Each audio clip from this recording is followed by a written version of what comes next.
আসসালামু আলাইকুম। এখন আমরা দেখব একটা সিটি স্ক্যান ব্রেনের কন্ট্রাস্ট ইমেজ কীভাবে প্রিন্ট দেওয়া হয়। তো কন্ট্রাস্ট ইমেজের সাজেটাল এবং কর্নাল কীভাবে প্রিন্ট দেওয়া হয়, তো আমরা সাজেটাল কর্নাল দুটোই প্রিন্ট দেবো। প্রথম আমরা কর্নাল প্রিন্ট দেবো, এর জন্য আমরা এখান থেকে এখানে যাব, তারপরে এটাকে সিলেক্ট করব।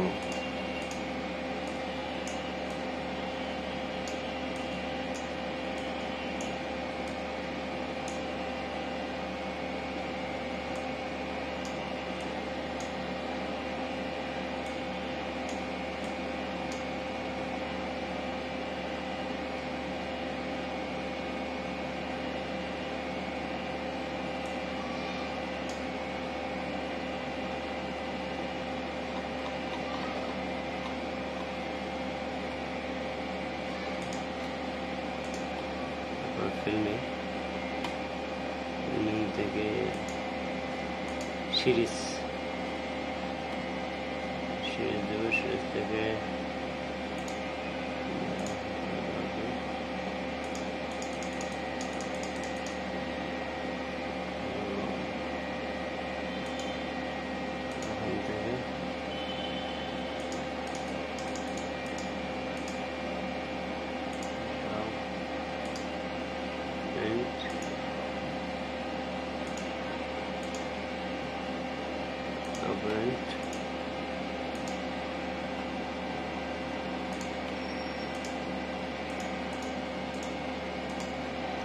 তারপর এখান থেকে আমরা এই পাশে কিন্তু নাই, দেখেন এই পাশে কিন্তু আর কোনো ইমেজ নাই, যা আসলে আমরা সব নিয়ে নিচ্ছি। এরপর আমরা ফিল্মিং দেবো, কারেন্ট প্যাশন দেবো, এখান থেকে ওকে দিলে ফিল্ম প্রিন্ট হয়ে যাবে। যেহেতু আমি আগে প্রিন্ট দিছি এই জন্য আর প্রিন্ট দিলাম না, কেটে দেবো। ওকে, এরপর আমি দেখাবো সাজেটাল ইমেজ কীভাবে প্রিন্ট যায়। সাজেটাল ইমেজ সিলেক্ট করবো, এখান থেকে আমি আবার ওখানে যাবো, এখানে সিলেক্ট করবো, এখানে সিলেক্ট করে তারপরে এখানে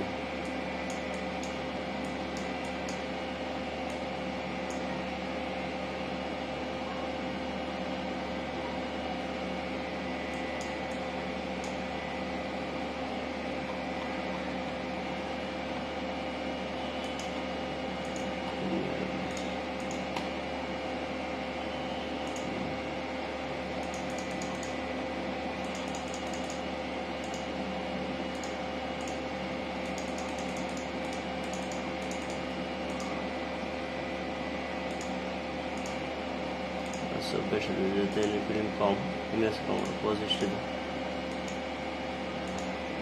দিলাম। এর পাশে একটা ইমেজ আছে, এই ইমেজটা কোনো কাজের না, কেটে দেব।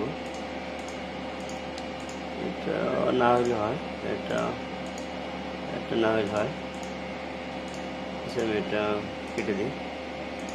ওকে, এরপর আমরা এখান থেকে চাইলে যদি এই ইমেজগুলো সেভ রাখতে চাই, যে ফাইলে যাবে, ওখানে সেভ দেবো, সেভ দিলে সেভ হয়ে যাবে। যদি আমার সেভের দরকার নেই, আমি আগে করেছি। তো আমি এখন প্রিন্ট দেবো, প্রিন্ট দেওয়ার জন্য আমরা এখানে আবার ফিল্মিংয়ে যাবো, এখান থেকে অ্যানিমেশন দিয়ে ওকে দিলে প্রিন্ট হয়ে যাবে। আসলে এই ছিল কীভাবে সিটি স্ক্যান ব্রেন ইমেজের সাজেটাল এবং কর্নার প্রিন্ট দেবেন হিটাচি মেশিন থেকে। তো আমি এটা হিটাচি মেশিনে দেখেছি, আমার এটা হিটাচি মেশিন ছিল।